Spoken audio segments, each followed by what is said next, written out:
Určite budete so mnou súhlasiť, ak poviem, že ideálne je stráviť letné dni práve s chladením sa pri mori alebo pri bazéne. Ak ale takúto možnosť nemáte, bude vám musieť na prekonanie horúčav stačiť klimatizácia.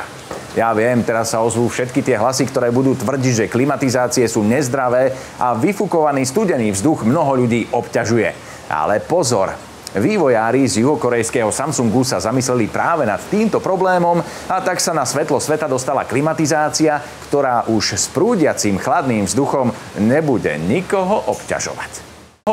Aj keď sa dnes nájdu i mobilné klimatizácie, predsa len sú účinnejšie a efektívnejšie také, ktoré sa skladajú z dvoch častí, z vonkajšej a z vnútornej. Tie sú spolu prepojené medenými potrubiami, cez ktoré prúdi chladiace médium.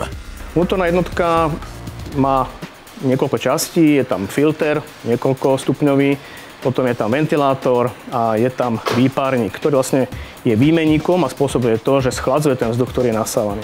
Vonkajšia jednotka vlastne robí to, že toto médium, ktoré je oteplené, vlastne schladzuje a odovzdáva to teplo do prostredia smerom von. Kedysi sa klimatizácie len zapínali a vypínali podľa toho, ako sa menila teplota. Takéto nárazy elektrického prúdu sa samozrejme odzrkadlili na vysokej spotrebe. Dnešné klimatizácie sú však vďaka moderným technológiám podstatne energeticky efektívnejšie. Za všetkým stojí tzv. Digitálny invertor.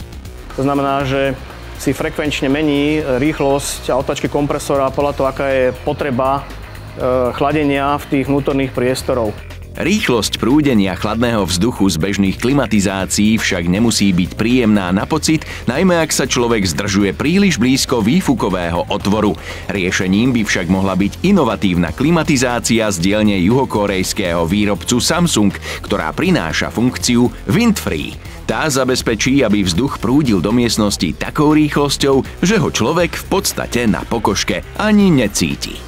Klasická klimatizácia alebo jednotka, keď má otvorenú lamelu, má výfukovú rýchlosť zhruba od 5 až do 10 metra za sekundu. Windfree jednotka pri zavretej lamene pri tej funkcii Windfree má výfukovú rýchlosť 0,15 metra za sekundu. Zabezpečilo sa to jednoduchou funkciou a to je, že sme vytvorili mikrootvory na povrchu jednotky, je ich 21 000 a cez tie prúdi vzduch. Samozrejme, takýto komfort si používateľ vychutná až po prvom vychladení miestnosti. Preto by mal najprv spustiť klimatizáciu v štandardnom režime s otvorenou lamelou a počkať si na dosiahnutie požadovanej teploty.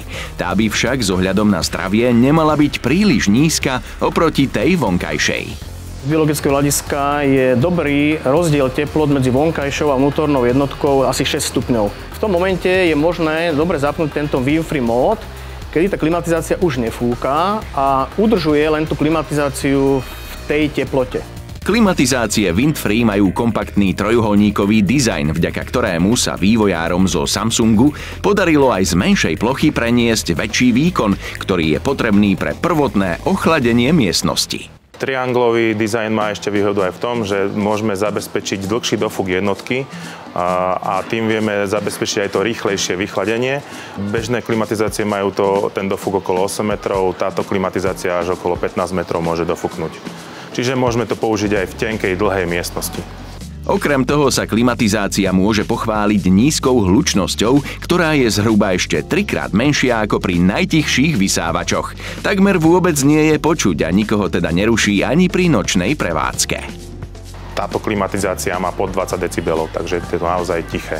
A ešte samozrejme vieme zabezpečiť v tých nočných hodinách tzv. Quiet režim, kde je tá hlučnosť potlačená ešte nižšie, lebo potrebujeme nižší výkon. Klimatizácie Windfree si tak okrem spoločenských miestností môžu nájsť svoje miesto aj v spálniach a najmä v detských izbách. No a o to, aby bol vychladený vzduch aj čistý, sa postará dômyselná filtrácia, ktorá má 2 stupne ochrany. Prvý je Easy Filter, ktorý zachytáva pevné častice a alergény. Druhý stupeň je Vírus Doktor, ktorý ničí vlastne ďalšie veci, ktoré nezachytil ten prvý stupeň filtrácie a zároveň aj baktérie. V modernej smart dobe nechýba samozrejme ani možnosť ovládania klimatizácie prostredníctvom mobilnej aplikácie s názvom Smart Home, cez ktorú je možné zariadenie ovládať aj na diaľku a napríklad z práce si tak pred príchodom vychladiť miestnosť. Pomocou tejto aplikácie sa dajú samozrejme nastavovať teploty, funkcie, samotná funkcia Windfree, ale viete si nastavovať aj časový program a napríklad aj spotrebu energie viete sledovať. Klimatizácie Windfree teda prinášajú vďaka inovatívnym technológiám do segmentu chladenia nový vietor. Aj keď iba obrazne, pretože práve ten dokážu efektívne skrotiť a premeniť na chladný vánok, ktorý môže spríjemniť letné horúce dni aj noci.